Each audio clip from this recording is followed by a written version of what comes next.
Pembahasan revisi UU Nomor 6 Tahun 2014 tentang Desa oleh DPR dan Kementerian Dalam Negeri, Kemendagri, yang diutus Presiden telah masuk tahap akhir.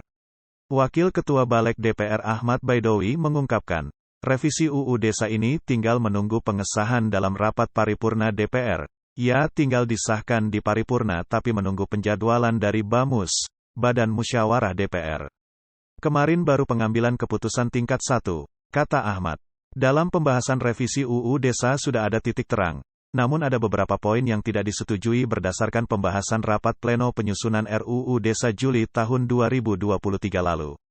Poin-poin tersebut meliputi alokasi dana desa, masa jabatan kepala desa, tunjangan purna tugas, dan insentif bagi RT dan RW.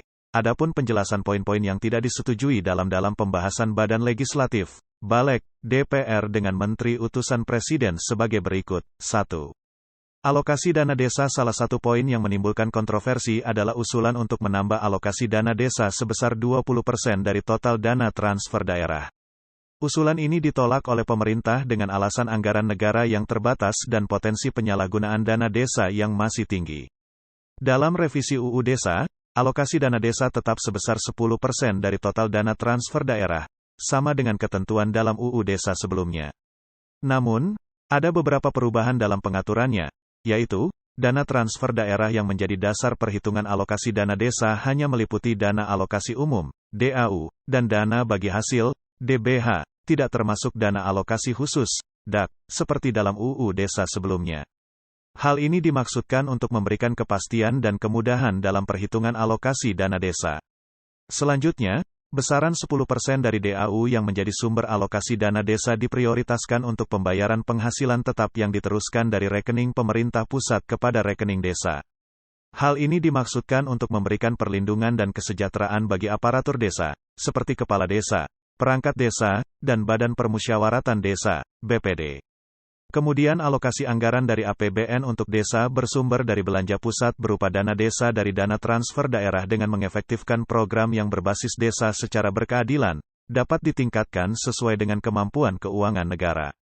2. Masa jabatan kepala desa. Revisi UU Desa juga mengatur ulang masa jabatan kepala desa.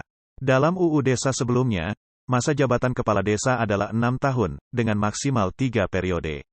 Salah satu poin krusial yang disepakati dalam pengambilan keputusan tingkat 1 Rapat Panitia Kerja, Panja, Balik DPR RI bersama Mendagri yakni terkait masa jabatan kepala desa menjadi 8 tahun dan dapat dipilih paling banyak untuk 2 kali masa jabatan. Ketentuan itu tertuang dalam pasal 39 terkait masa jabatan kepala desa menjadi 8 tahun dan dapat dipilih paling banyak untuk 2 kali masa jabatan. 3. Tunjangan purna tugas. Revisi UU Desa juga memberikan tunjangan purna tugas bagi kepala desa yang telah mengakhiri masa jabatannya. Tunjangan ini diberikan sebagai bentuk penghargaan dan penghormatan atas jasa-jasa kepala desa. Besaran tunjangan ini ditetapkan oleh pemerintah daerah sesuai dengan kemampuan keuangan daerah. 4. Insentif bagi RT dan RW. Revisi UU Desa juga mengatur pemberian insentif bagi rukun tetangga, RT, dan rukun warga, RW, sebagai mitra kerja pemerintah desa.